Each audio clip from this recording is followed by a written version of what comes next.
So everybody, how you doing? It's Mike Randolph. I'm back. Today I'm in Tampa, Florida. I got a special person that I want you to meet. Now, later on the day, we're in Baltimore, we're in New York on Saturday, and DC on the 28th. I want to introduce you to this guy right here, okay? He's with the CDC of Tampa. And I know you probably say the Center for Disease Control. Ernest, would you tell people what is the CDC? Why is it important? And Ernest, why do you do what you do? Because you could be in corporate America. That's what people don't know. You really don't need this headache. Could you please share with the country what is the CDC? Why is it so important? And more importantly, Ernest, from your heart, what led you to do it? Yeah, thank you for inviting me to be here with you today. It's always such an honor and a pleasure to be with like-minded folks and people who have passion. Because they say iron sharpens iron. So one, thank you for the invite to be here today. And we always get a giggle because most people, when they see that CDC logo, they're thinking about the Center for Disease Control, where of course our CDCs are grassroots organizations that are community development corporations, where the name kind of says specifically what we do, right? We actually go into the communities to help them organically grow. We partner with the community. It's about our residents, right? So everything is resident driven with our organizations. And then the CDC of Tampa specifically, when we started in East Tampa in 1992, and you know what the community looked like in 1992. It was a drug war happening, right? But that wasn't the heartbeat of the pulse of our community. Our community wanted more. Our community wanted the ability to have a workforce strategy so they can have income coming into their home. They wanted their own house. They wanted to make sure their kids were graduating from high school and going on to college. So our families and our residents wanted the American dream, but were being deprived of that. So that's what created the CDC of Tampa into a comprehensive community development corporation. 1 second. Can you tell people about the demographics? Tell them about the demographics, the income level and things of that nature, because you actually work in one of the most poverty-stricken communities in the nation. So tell me about the demographics. So in the early 90s, the average household income was about $10,000 back then, which you can imagine trying to live and survive off of that. Fast forward today, we're closer to around 35, 38,000. We still have a long way to go, but it is improving. We are fortunate that we are predominantly an African-American community, and we have a high rate of home ownership, even though we are a low-income community. Just one quick, I hate to jump in. Now, the CDC of Tampa, that's one of the largest CA areas in the state, if not the nation, right? So you cover a very large area in terms of the boundaries. The CRA is actually 7.5 square miles, which is one of the largest in the nation. And again, East Tampa was created through segregation. So this is the area that Black folks came to be able to afford a house and a piece of the American dream. So during that great exodus of a lot of middle-class folks in the late 80s, throughout the 90s, East Tampa became a predominantly low-income community as people began to move more into the suburbs, as folks begin to do more things, become doctors and lawyers and all those great things. Well, they all begin to leave the community. So we still are predominantly African-American. Of course, like many other urban cities, urban neighborhoods, we are facing gentrification. So there's even more push and effort to make sure that we maintain that demographic of having what I call legacy residents who were born and raised here in East Tampa, where they go generations deep, where the grandmothers lived here, and the grandkids are now choosing now to come to live in East Tampa. So we're really excited about the opportunities that we have to really continue to move that needle. Now, Ernest, y'all just got a large sum of money. Tell us, what was that money and what is it going to be used for, and how did you pull it off? Yeah, so, one of the things that the CDC, we always talk about is that we are a relationship built organization. We're not transactional. But we also oftentimes ask the whys, right? So why is it important to have a home buying education class? Why is it important to have a workforce development class, right? And for me, the why on the back end of that is not just about the education of the classes, it's about the opportunities. If you take a home buyer education class, you need to be able to go to a bank to get a mortgage and have access to housing. If you take a workforce development class, you need to have the opportunities to have employment and find employment. No one wants to have education simply for the sake of having education without opportunity on the back end of it. So with that principle and that concept, we really begin to talk about the Nehemiah Legacy Project, where we can go in and really transform this area. So we begin to present a vision. And Fifth Third Bank invited us to put in a proposal that we competed nationally with other cities. And East Tampa was the one that came out as one of the ones awarded. So Fifth Third Bank is going to be bringing $20 million in capital to East Tampa to help us increase our small business and entrepreneurship rates, to help us increase our home ownership rates, and to help us increase our workforce or employment rates here in East Tampa. Awesome. So Ernest, tell us about some current programs and training that you have available for the community. I know I was reading something about construction and training folks to make sure that they tie into all of the development that you're doing to the community. So tell us a little bit some of the good things you're doing in terms of programs and training. Yeah, and we try to have integrated services. So our workforce training is we look at the highest and fastest growing industries. So we have trainings that are in hospitality industry, that are in the construction trades. As you know, we have cranes everywhere in Tampa. We also have healthcare components. So folks who are interested in becoming CNAs, MAs, LPNs, nurses, we also have those components. So one of the great things that the CDC was able to do was we also created a vocational school, Tampa Vocational Institute, so that our residents can then say that they have college credits, that our residents can then also say they have industry recognized certifications. So any of those fast growing industries, we're looking at continuing to grow those. And then we also want to partner with the high schools to make sure that we can create opportunities for internships and professional trades to become an architect, an engineer, all those great things. And then, of course, on the brick and mortar side, we build houses, we build commercial spaces as well. So right now we're looking at building probably around 40 single family homes going into next year. And hopefully we'll be able to do at least 120 multifamily units as well.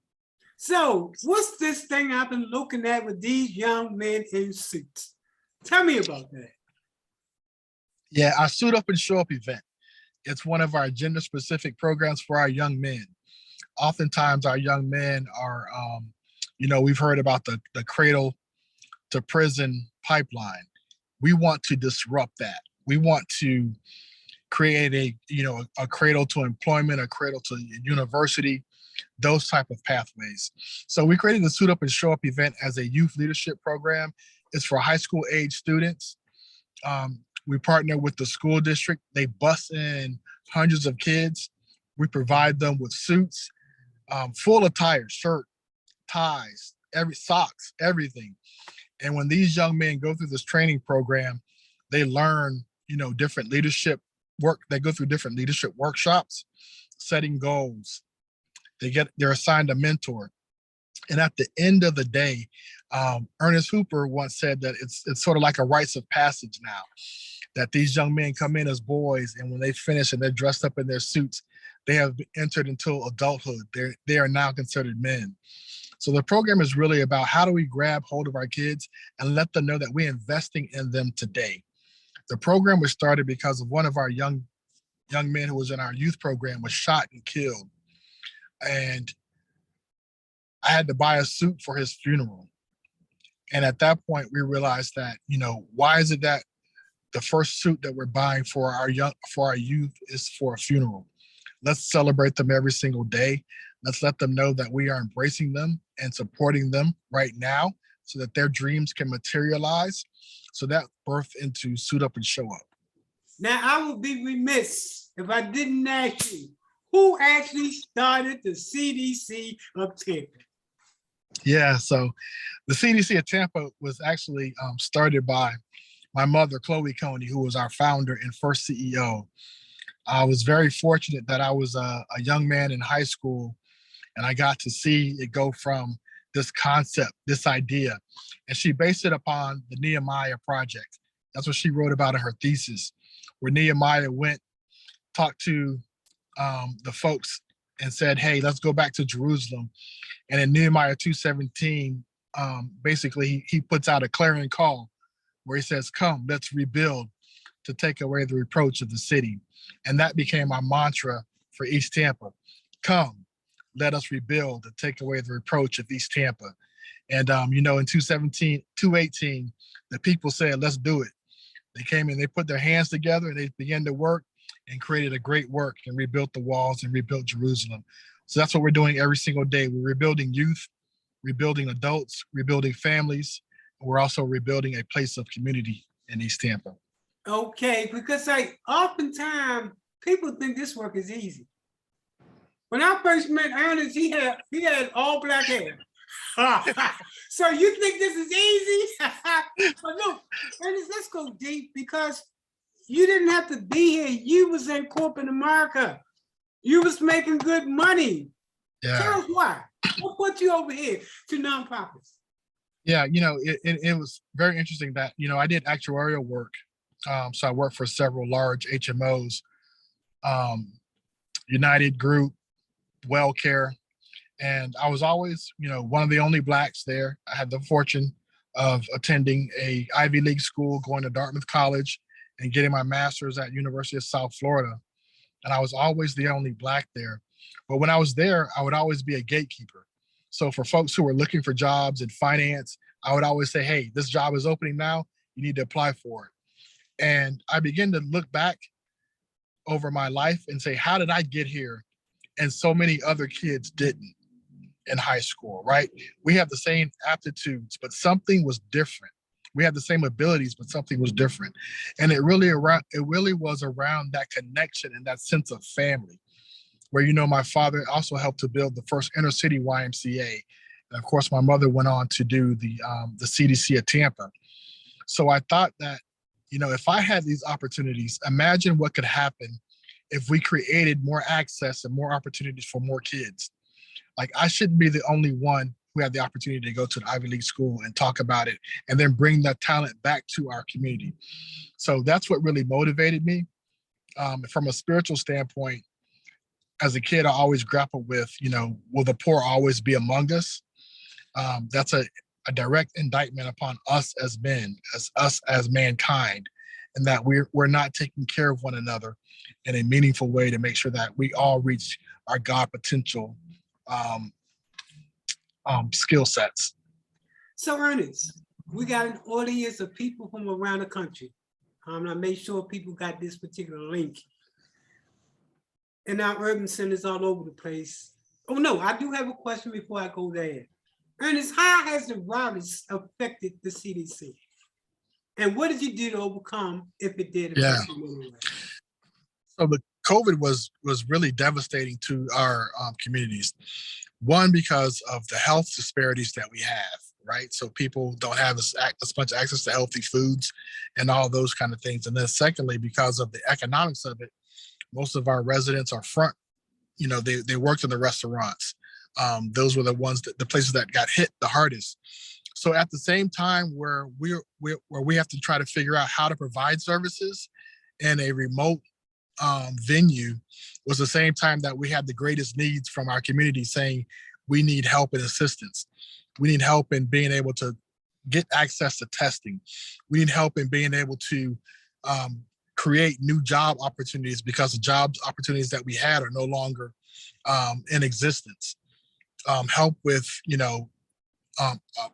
paying rent, all those things. So at the same time, we're trying to figure it out. So fortunately, right before COVID, we were already moving to more virtual settings.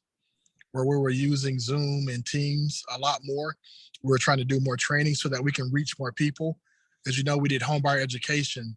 So we were able to do our programming so we can service more people throughout the Bay Area through all these technologies. So right before that, we were already transitioning to really be able to impact more people. And it was our saving grace that we were able to provide a lot more services virtually, from our youth programming to our workforce programming to our home buyer education programming virtually. Excellent. So as we move forward to the next piece of this conversation offline with CDC in West Tampa, CDC talking about possibility and how when we come together, we can be stronger. Let me ask you a question. Let me pose this to you. What are 3 things you would say to any new CDC that's getting started? And keep account that you're talking to CDCs not only in the urban areas, but also in the rural area as well. What would be 3 things that you would suggest that they have to have in place in order to be successful? Yeah, one is to stay spiritually grounded. Like, you cannot do this work if you're not spiritually grounded. Is the first point. The second point is really around collaboration as well. You can't do all this work by yourself. You have to have partners. You have to have a spirit of collaboration. And then the third part is really around vision. You know, how do you create a vision that other people will want to be a part of? How do you work with residents to create that vision for the community? And then how do you begin to go out and get and attract other resources for that vision? So, you know, people perish because of a lack of vision. Resources don't come because of a lack of vision. Partnerships don't come because of a lack of vision. So if you can articulate that vision, you're able to create those partnerships and, again, stay spiritually grounded with this work that we do. So now we're going to take it now to East Tampa, all the way from around the country to East Tampa. What do you have to say to residents in East Tampa? Because I know a lot of people might not know about you, but I think now they're going to know about you. But what do you have to say directly to the residents of East Tampa? Because this is why you do what you do. What we do, especially that family that's struggling now, that family that's dealing with substance abuse, that family dealing with mental health. You know all the killings that's going on in the community. Yes. What are you going to say to them? Say something to them. Yeah, and that's the other reason why we say we have to stay spiritually grounded. You know, the one thing that we do is I oftentimes talk about, we peddle hope every single day. The only difference between the person who overcame versus the person who gave up, one person still had hope for the next day, that tomorrow is going to be a better day. And that's what the CDC of Tampa brings, is that, you know, we're there to help bring hope, bring access to opportunities, but then to sit down and kind of help people reassess what they're trying to accomplish and help them get there. But it takes hope and a belief that tomorrow is going to be better, that you can accomplish it, and that with God, all things are possible. So, you know, the one thing that I'll say, no matter what it is that we're going through, the struggles, we stand on the shoulders of giants. We also know that we also can become gatekeepers and doorkeepers. And you have to have that faith and that hope that tomorrow will be a better day. I want to thank you for giving us an opportunity to introduce the real deal. Ernest Conley from the CDC of Tampa. You might have heard about him, but now you got an opportunity to meet him up close in the real life. So thank you very much. Appreciate it.